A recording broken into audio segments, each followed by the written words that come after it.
Hello friends, welcome back to Infos gallery YouTube channel. ಮತ್ತೊಂದು ಹೊಸ ವಿಡಿಯೋಗೆ ನಿಮ್ಮೆಲ್ಲರಿಗೂ ಸ್ವಾಗತ. ಇವತ್ತು ನಾನು ತಗೊಂಡಿರೋ topic Annapoorani cinema, Annapoorani the goddess of food. ಈ ಸಿನಿಮಾ ಬ್ಯಾನ್ ಆಗೋದಕ್ಕೆ ಕಾರಣ ಏನು ಅನ್ನೋದ್ರ ಬಗ್ಗೆ ಈ ವಿಡಿಯೋನಲ್ಲಿ ಡೀಟೇಲ್ ಆಗಿ ನಾನು ನಿಮಗೆ ಹೇಳ್ತೀನಿ.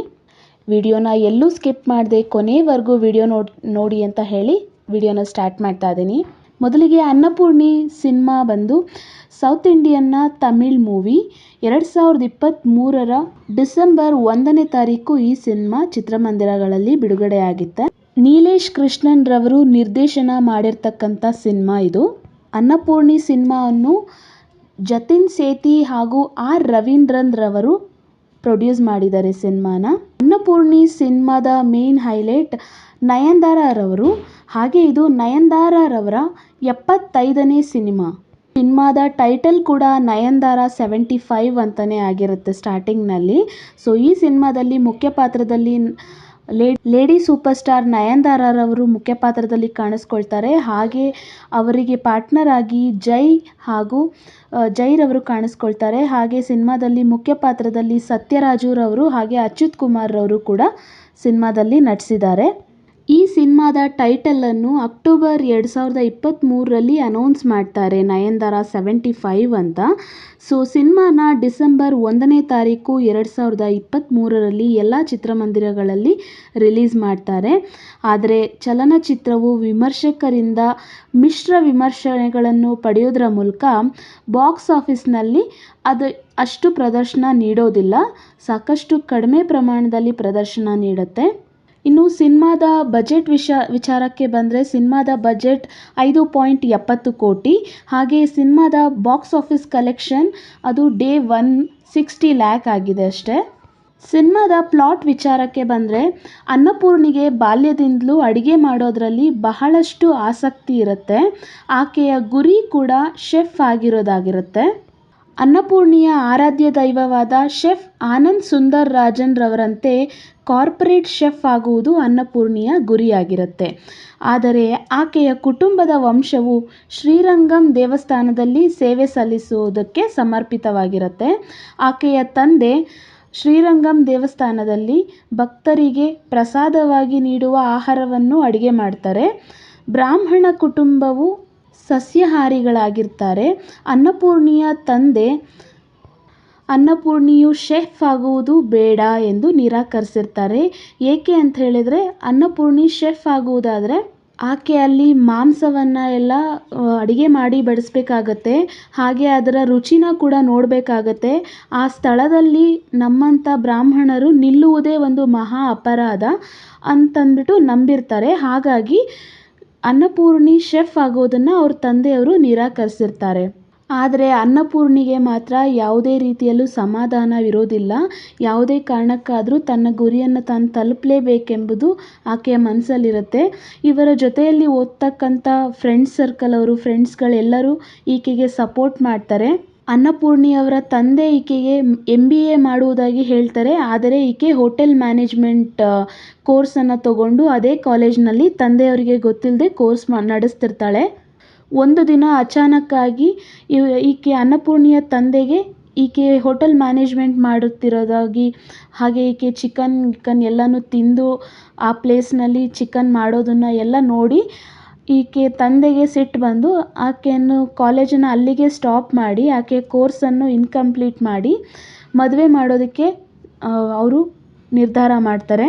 ಈ ನಿರ್ಧಾರದಿಂದ ಆಕೆ ಬೇಸತ್ತು ಆಕೆ ತನ್ನ ಮನೆಯನ್ನೇ ತೊರೆದು ಅವಳು ಸಿಟಿಗೆ ಬಂದು ಹೇಗಾದರೂ ತನ್ನ ಗುರಿಯನ್ನು ತಾನು ತಲುಪಲೇಬೇಕು ಅಂಥೇಳಿ ಸಿಟಿಗೆ ಬರ್ತಾಳೆ. ಸಾಕಷ್ಟು ಚಾಲೆಂಜಸ್ನ ಎದುರಿಸ್ಬೇಕಾಗತ್ತೆ.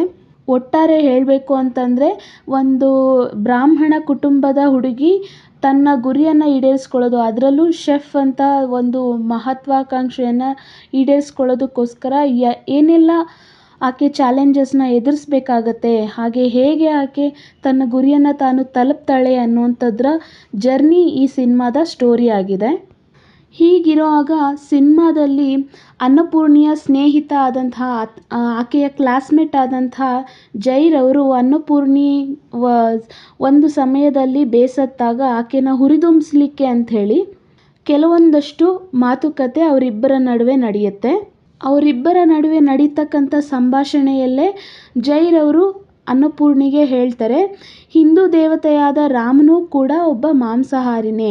ಹೇಗೆ ಅಂತ ಹೇಳಿದ್ರೆ, ರಾಮ ಲಕ್ಷ್ಮಣ ಹಾಗೂ ಸೀತೆಯವರು ವನವಾಸದ ಸಮಯದಲ್ಲಿದ್ದಾಗ ಅಲ್ಲಿನ ಪ್ರಾಣಿಗಳನ್ನು ಅವರು ಕಟ್ ಮಾಡಿ ಸೇವಿಸಿರ್ತಕ್ಕಂಥ ವಿಷಯಗಳನ್ನು ಅವರು ಕೂಡ ಮಾಂಸನ ಸೇವನೆ ಮಾಡಿದ್ದಾರೆ ಅನ್ನುವಂಥ ವಿಷಯಗಳನ್ನ ರಾಮಾಯಣ ಪುಸ್ತಕದಲ್ಲಿ ವಾಲ್ಮೀಕಿಯವರೇ ಖುದ್ದಾಗಿ ತಿಳಿಸಿದ್ದಾರೆ ಎಂಬುದಾಗಿ ಕೂಡ ಹೇಳ್ತಾನೆ. ಈ ರೀತಿಯ ಸಂಭಾಷಣೆ ಅವರಿಬ್ಬರ ನಡುವೆ ನಡೆಯುತ್ತೆ.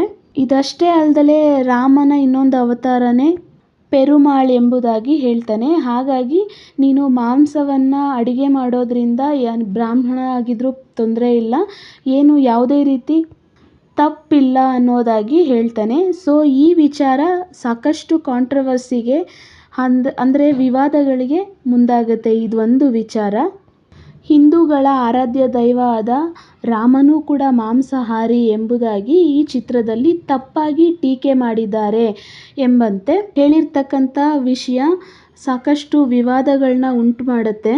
ಸೊ ಸಿನಿಮಾ ಥಿಯೇಟ್ರ್ಗಳಲ್ಲಿ ಓಡದೇ ಇರೋ ಕಾರಣ ಸಿನಿಮಾನ ನೆಟ್ಫ್ಲಿಕ್ಸ್ನಲ್ಲಿ ಬಿಡುಗಡೆ ಮಾಡಿರ್ತಾರೆ. ಅದಾದ ನಂತರ ಈ ಚಲನಚಿತ್ರ ಇಷ್ಟೆಲ್ಲ ವಿವಾದಗಳನ್ನ ಹುಟ್ಟುಹಾಕುತ್ತೆ.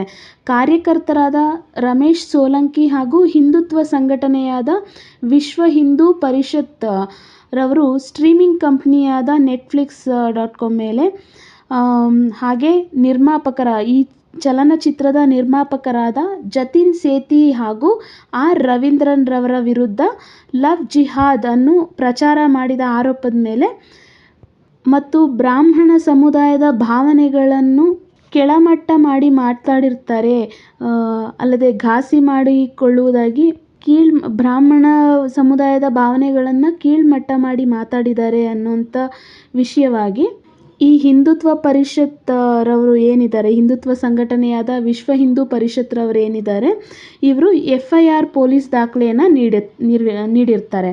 ಅಂದರೆ ಈ ಚಲನಚಿತ್ರದ ಮೇಲೆ ಕಂಪ್ಲೇಂಟನ್ನು ರೈಸ್ ಮಾಡಿರ್ತಾರೆ, FIR ಕೂಡ ಬುಕ್ ಆಗಿರುತ್ತೆ. ಹಾಗಾಗಿ ಇದು ಸಾಕಷ್ಟು ವಿವಾದಗಳ ಸಿನಿಮಾ ಅಂಥೇಳಿ ಈ ಚಲನಚಿತ್ರನ ಅಂದರೆ ಅನ್ನಪೂರ್ಣಿ ಚಲನಚಿತ್ರನ netflix.comನಿಂದ ವಿಶ್ವಾದ್ಯಂತ ಈ ಸಿನಿಮಾನ ತೆಗೆದು ಹಾಕಲಾಗುತ್ತೆ, ಅಂದರೆ ಬ್ಯಾನ್ ಮಾಡಲಾಗುತ್ತೆ ಈ ಸಿನಿಮಾನ. ಇದಷ್ಟೇ ಅಲ್ಲದೆ ಈಗ ರೀಸೆಂಟಾಗಿ ಇದೇ ತಿಂಗಳಲ್ಲಿ 22ನೇ ತಾರೀಕು ಅಯೋಧ್ಯೆಯ ರಾಮಲಲ್ಲಾ ಮಂದಿರ ಕೂಡ ಉದ್ಘಾಟನೆ ಆಗ್ತಿದೆ. ಸೊ ಇದ್ರ ಮೇಲೂ ಕೂಡ ಪ್ರಭಾವ ಬೀರ್ಬೋದು. ಈ ರೀತಿ ಅಪಪ್ರಚಾರಗಳನ್ನ ನಾವು ಸ್ಟಾಪ್ ಮಾಡಬೇಕು ಅನ್ನುವಂಥ ಒಂದು ವಿಷಯಗಳನ್ನ ಮನಸ್ಸಲ್ಲಿ ಇಟ್ಕೊಂಡು ಈ ಸಿನಿಮಾನ ಬ್ಯಾನ್ ಮಾಡಲಾಗತ್ತೆ ಅಂತಲೇ ಹೇಳ್ಬೋದು. ಇದಿಷ್ಟು ನಿಜಕ್ಕೂ ಇದು Annapoorni the goddess of food ಈ ಸಿನಿಮಾ ಬ್ಯಾನ್ ಆಗಲಿಕ್ಕೆ ನಿಜವಾದ ಕಾರಣ. ಸೊ ನಾನು ಕೊಟ್ಟಿರ್ತಕ್ಕಂಥ ಮಾಹಿತಿ ನಿಮ್ಮೆಲ್ರಿಗೂ ಇಷ್ಟ ಆಗಿದೆ ಅಂತ ಅಂದ್ಕೊತೀನಿ. ಸೊ ಈ ವಿಡಿಯೋ ನಿಮ್ಮೆಲ್ರಿಗೂ ಇಷ್ಟ ಆಗಿದ್ರೆ ದಯವಿಟ್ಟು ನನ್ನ ಚಾನಲಿಗೆ ಸಬ್ಸ್ಕ್ರೈಬ್ ಮಾಡ್ಕೊಳ್ಳಿ, ಹಾಗೆ ಲೈಕ್ ಮಾಡೋದನ್ನು ಮರಿಬೇಡಿ. ಈ ಸಿನಿಮಾದ ವಿವಾದದ ಬಗ್ಗೆ ನಿಮ್ಗೇನು ಅನ್ನಿಸ್ತು ಅನ್ನೋದ್ರ ಬಗ್ಗೆ ಕಮೆಂಟ್ ಸೆಕ್ಷನಲ್ಲಿ ಕಮೆಂಟ್ ಮಾಡಿ ತಿಳಿಸಿ. ಈ ರೀತಿಯ ಮತ್ತಷ್ಟು ಹೊಸ ವಿಡಿಯೋಗಳನ್ನ ನಿಮಗೆ ಕೊಡುವಂಥ ಪ್ರಯತ್ನ ಮಾಡ್ತೀನಿ. ಇಷ್ಟೊತ್ತವರೆಗೂ ನನ್ನ ವಿಡಿಯೋನ ನೋಡಿದ್ದಕ್ಕೆ ಎಲ್ಲರಿಗೂ ಧನ್ಯವಾದಗಳನ್ನ ತಿಳಿಸ್ತಾ ಮತ್ತೊಂದು ಹೊಸ ವಿಡಿಯೋ ಜೊತೆಗೆ ಸಿಗ್ತೀನಿ. Thank you friends.